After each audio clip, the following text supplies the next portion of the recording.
Okay, so imagine this scene for a second. It's 5000 Minneapolis, Oh, and it's January, so it's cold. right? That sub-freezing, bone-gnawing kind of cold where the air just feels sharp. And you're sitting in a parked car, engine off so the exhaust doesn't give you away. You're watching a house, just a totally normal house down the street. And you're not a PI. You're not a cop.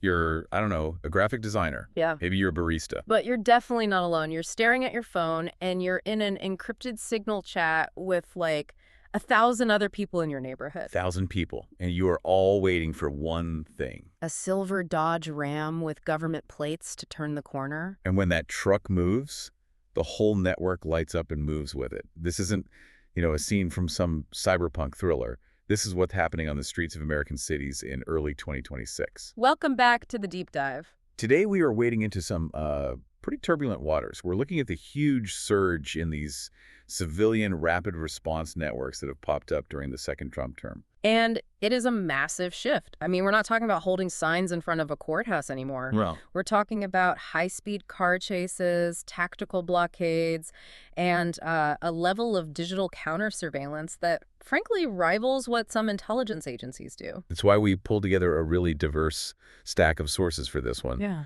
We've got tactical manuals from activist groups like Crime Inc. Yeah.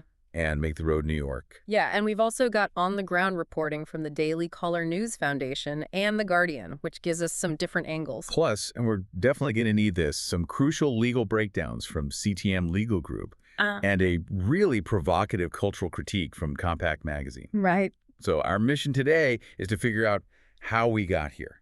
How did Know Your Rights pamphlets and legal aid, how did that evolve into 3D printed whistles and weaponized noise? And I think the bigger question is, where is that line between protected free speech and a federal felony? Because that line is getting blurrier every single day. It really is. So let's set the stage. If we rewind the clock a bit back to, say, 2017, the first Trump term, there was a lot of protests then, too. Oh, yeah. But the resistance, quote unquote, looked fundamentally different from what we're seeing now in 2026. It's night and day. It's not even comparable. There's a fascinating article in our stack from Compact Magazine. It's by a woman named Alicia Neves. Okay. And she was actually one of the people pioneering some of those early networks back in 2017. She makes the point that the goal back then was almost entirely about legal support. So it's reactive. Completely reactive. The whole strategy was wait for a raid to happen, confirm who got picked up, find their family. And then get a lawyer to the detention center. Exactly. It was all about paperwork, bond money, due process. It was about working inside the system, really, to slow that system down. Okay, fast forward to 2026. The whole strategy has morphed into what they're calling ICE Watch. And the philosophy now seems to be, don't just lawyer up after the arrest. The goal is to physically stop the arrest from even happening. That is the core difference. It's gone from reactive to proactive disruption.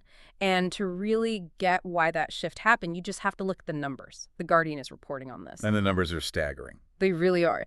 They're telling us nearly 300,000 deportations and a record 65,000 people in detention. And that's just in the first year of the second term. The scale is just massive. And the visibility, the way it looks on the ground, that's different too, right? Yeah, absolutely. Sources describe the feel in cities like Chicago and Minneapolis as something like a military occupation. We're not talking about a couple of officers knocking on a door anymore. We're talking about these surges, hundreds of agents flooding a specific zip code at once, tactical gear, unmarked convoys. It feels heavier. So the argument from the activist side is that the old legal aid model was it was too slow to handle this kind of volume. Precisely. They decided that they had to match that intensity. And really, the only way to do that was with technology. And this is where the story, I think, really pivots into something that feels like modern warfare. It does. Let's talk about the tech stack, because it's surprisingly sophisticated for a grassroots movement. It all seems to run on Signal. Signal is the absolute backbone. For anyone who doesn't know, it's an encrypted messaging app. But they're not just using it for chatting. No. We have this guide here from a security researcher, Micah Flea, and it breaks down their operational security. They use QR codes at rallies. You just scan a code, and boom, you're instantly in a verified loop with your neighbors. Okay, but my first thought is, how do they stop an ICE agent from just scanning the code and getting into the chat to spy on them? That's the key, right? The verification part. They use vouching systems.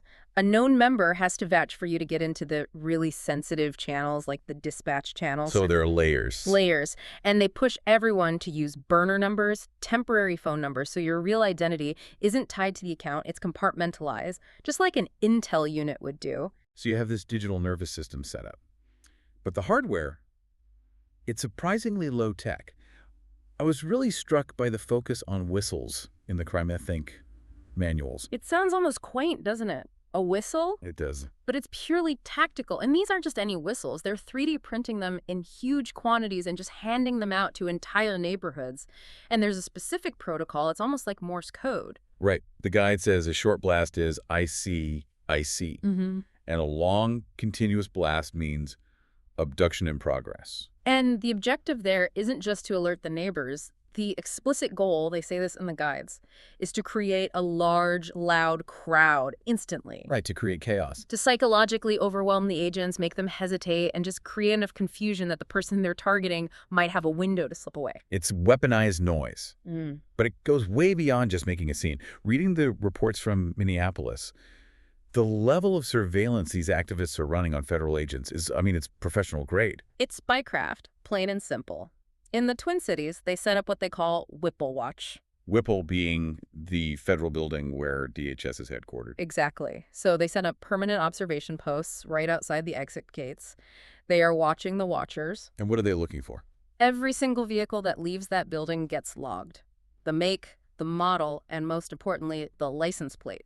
They have built their own localized database of undercover federal vehicles. So if I'm an activist out on patrol, say 10 miles away, and I see a silver Ford Explorer. You punch that plate into the signal bot, and if it matches the Whipple database, you get an alert back. Confirmed hostile. And that's when the chase begins. And we mean chase, literally. You're not kidding. No. The Guardian interviewed regular people, real estate appraisers, shop owners who are spending their free time on bicycles and in their cars, physically tailing these federal convoys. A real estate appraiser pedaling after a tactical SUV is. It's quite an image. It's the Paul Revere model, just updated for 2026. And they're not just winging it. They use military report formats. They call them salute reports. I saw that acronym in the stack. Break that down for us. It stands for size, activity, location, unit, time, and equipment. Okay. So they're not just shouting, IC is here, into the chat. They're reporting, 3 SUVs, 6 agents, heavy tactical vests moving north on Main Street at 0800 hours. It is data-driven resistance. But IC and DHS can't be, they know they're being watched. How are they adapting to this? They're using counterinsurgency tactics. It's fascinating. The Daily Caller and Crime Think both report on this. IC has started using decoy cars. Yeah. They'll send an empty, unmarked car to just drive erratically through a neighborhood to trigger the network and pull all the chasers away from the real target. It's classic misdirection. Exactly. And they're also using disguise in new ways. A common tactic is what they call the Trojan horse. You see a car, looks normal. One plainclothes officer in the front, maybe drinking a coffee. It looks like a regular guy. But in the back, behind these heavily tinted windows, you've got a full tactical team stacked up and ready to go. That is incredibly tense. It feels like this constant escalation spiral. The activists get better at tracking them, so ICE gets more aggressive, trying to shake the tail. And that aggression is spilling over. We're seeing reports of agents boxing in activist cars, slashing their tires, smashing windows to disable their vehicles. Wow. And there are even accounts of agents leading activists back to the activist's own home address. Oh, wait, leading them home? Yeah. Instead of going to the raid site, the agent will just drive to the house of the person following them, pull into their driveway, and just sit there. That's a message. It's a clear message. We know where you live. It's terrifying. It's psychological warfare. And physically, it's getting more dangerous, too. Absolutely. We're seeing tear gas and pepper balls being used in residential cul-de-sacs now just to clear out these whistle crowds. Which, it brings us to the inevitable, tragic conclusion of this kind of escalation. When you have civilians chasing armed federal agents in 4,000-pound vehicles and everyone's on edge, tragedy is just a matter of time. And unfortunately, we've already passed that point. The sources detail 2 major incidents where this cat-and-mouse game turned lethal. There was Miramar Martinez in Chicago back in October 2025. Right. And more recently, Renee Good in Minneapolis on January 7th of this year, 2026. Let's focus on the Renee Good case for a moment, because that feels like a real turning point in this whole story. What exactly happened there? So Renee Good was part of one of these car patrols. She was tailing an ICE agent's vehicle. The details are, still being litigated, but the situation escalated very, very quickly. And the agent shot and killed her. The agent shot and killed her. The agency's official statement is that she drove her car directly at the agent, essentially using her vehicle as a deadly weapon. So the claim is self-defense from the agent's side. Right. But to the activist community, she's a martyr. She was murdered for monitoring the police. But this incident has also created a huge splinter within the movement itself. And this is where that Compact Magazine article gets really sharp. The Alicia Neves piece, yeah. She argues that this new wave of direct action has crossed a line from being helpful to being performative and incredibly dangerous. She calls it performing resistance. Performing resistance. That's a heavy critique. What does she mean by that? Her argument is that chasing agents and blowing whistles, it centers the activist as the hero of the story. It turns real life into an action movie. I see. And she even quotes immigrant groups in Maryland who specifically asked activists to stop using the whistles. Really? Why would they want them to stop that? Because it just panics the community. Think about it. If you turn a quiet, low-profile arrest into a chaotic riot with sirens, whistles, tear gas, are you actually helping the family inside that house? Or are you just traumatizing them even more and, increasing the chance that somebody gets shot? That is the moral hazard right there. Neves argues the old way, the quiet legal support. It was boring, but it was safer for the immigrants. This new way feels heroic for the activists, but the cost is being paid by people like Renee Good. And it brings up the giant legal question. I'm sure people listening are wondering, is any of this actually legal? Can you just follow a federal agent around all day? Yeah, we have a great breakdown on this from CTM Legal Group, and the answer is yes, but. With massive caveats. It's always yes, but. Always. So first, the First Amendment is really strong here. 7 different federal circuit courts have ruled you have a clear right to record police and other public officials in public spaces. So filming them is protected speech. It is. They're public servants doing a public duty, so that Whipple watch surveillance. In principle, that's probably legal. Even though DHS hates it. Oh, they hate it. They argue posting an agent's real-time location is doxing or inciting violence, but the courts have generally held that if an agent is on a public street, they have no real expectation of privacy. But there has to be a line where recording crosses over into interfering. That is the magic word, interference. It's a federal law, 18 U.S.C. Section 111. It makes it a crime to assault, resist, or impede a federal officer. And impede feels like a very broad word. It's extremely broad. If you stand in front of their car, that's impeding. Block a doorway, impeding. And then you have the true threats doctrine. Which is what? If you follow an agent to their private home when they're off the clock, and then you post their home address and pictures of their kids on Signal. Okay. That is not protected speech. That's a threat. That's a felony charge waiting to happen. What about the apps themselves? I mean, if I'm in a Signal chat and I type, hey, turn left, the cops are at the corner, have I committed a crime? That gets into harboring. And yeah, if a prosecutor can prove you use Signal to help one specific undocumented person evade arrest giving them turn-by-turn directions to escape, that's conspiracy to harbor. It's a felony. But a general broadcast like ICE is in the neighborhood, that's okay. Usually, yes. That's considered public information. It's the difference between a tornado siren, which is a general warning, and, guiding a bank robber away from the police. I also saw a very specific tech tip in the guides about biometric unlocking. They kept saying, turn off face-eyed. Why is that so important? That is a crucial distinction in the current legal landscape. The Fifth Amendment protects you from self-incrimination.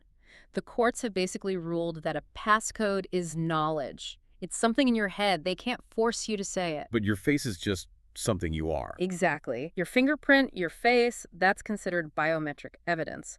Police can physically force you to unlock a phone with your thumb or hold it up to your face. So the protocol is, if you're going out on patrol, disable biometrics. Make them get a warrant. Make them get a warrant for the passcode. It's a digital cat-and-mouse game inside the physical one. And this is all playing out on a bigger stage too, right? We're seeing whole cities struggling with how to handle this. That's the political fallout. Right. And Compact Magazine contrasts 2 really different models. On one side, you've got the sanctuary chaos model, like we saw in Chicago. What happened there? Well, the local police were ordered to stand down. They were forbidden from helping ICE. So you had a situation where 200 protesters surrounded ICE agents, and the Chicago PD just stood on the perimeter and watched. That creates a total vacuum of authority. It does. And Compact argues that when the state steps back, chaos just steps right in.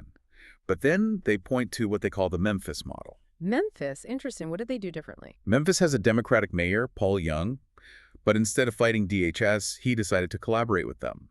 He joined forces with federal agencies to target specific, dangerous offenders in the city. So it's selective cooperation. Exactly. And the results were pretty stark. Crime in Memphis dropped 41%, murders dropped 47%, and crucially, they didn't have these running street battles between activists and feds. The argument from Compact being that cooperation restores order, which actually protects the community better. That's their argument. But you can imagine the folks writing the crime I think manuals would vehemently disagree with that. Oh, absolutely. They don't see the legal system as a tool to be used. They see it as a weapon. To them, it's already weaponized against them. Their manifesto describes the current situation as a racial pogrom. So for them, any cooperation with ICE is just being complicit in evil. They see it as community self-defense. Correct. They believe the state has turned against them, so the people have to defend themselves. It's just two completely different realities existing in the same space. And the neighborhoods are caught in the middle. It's a profound shift. We have to realize this technology. The ability for thousands of civilians to coordinate instantly, it has changed the power dynamic. The state used to have a monopoly on surveillance. And now the citizens are watching back. It's not just Big Brother anymore. It's thousands of little brothers watching Big Brother. And it creates this stalemate. If ICE can't move without getting swarmed, but the activists can't stop the raids without getting hurt, we're just in a very dangerous deadlock. It really is a sobering reality check. We've moved from courtroom arguments to street battles. The legal lines are a mess, the physical danger is real and escalating, and the tech is just making everything faster and more volatile. And I think the big takeaway here is realizing this isn't happening in some distant war zone. This is happening in the cul-de-sacs and avenues of American cities. It's a fundamental clash over who controls the streets. So here's the thought we want to leave you with today. We're seeing neighborhoods where federal agents now, they essentially cannot operate without bringing a small army with them. They've completely lost the element of surprise. So if technology and coordination allow civilians to create these effective no-go zones for the federal government, what's the government's next move? Do they back down? Or do they escalate with even heavier tactics? Looking at the trajectory from 2017 to today, I don't think backing down is in the playbook. We might be bracing for an even harder impact. Something to think about the next time you see a silver SUV idling on your block. Keep your eyes open. And stay safe out there. We'll catch you in the next deep dive.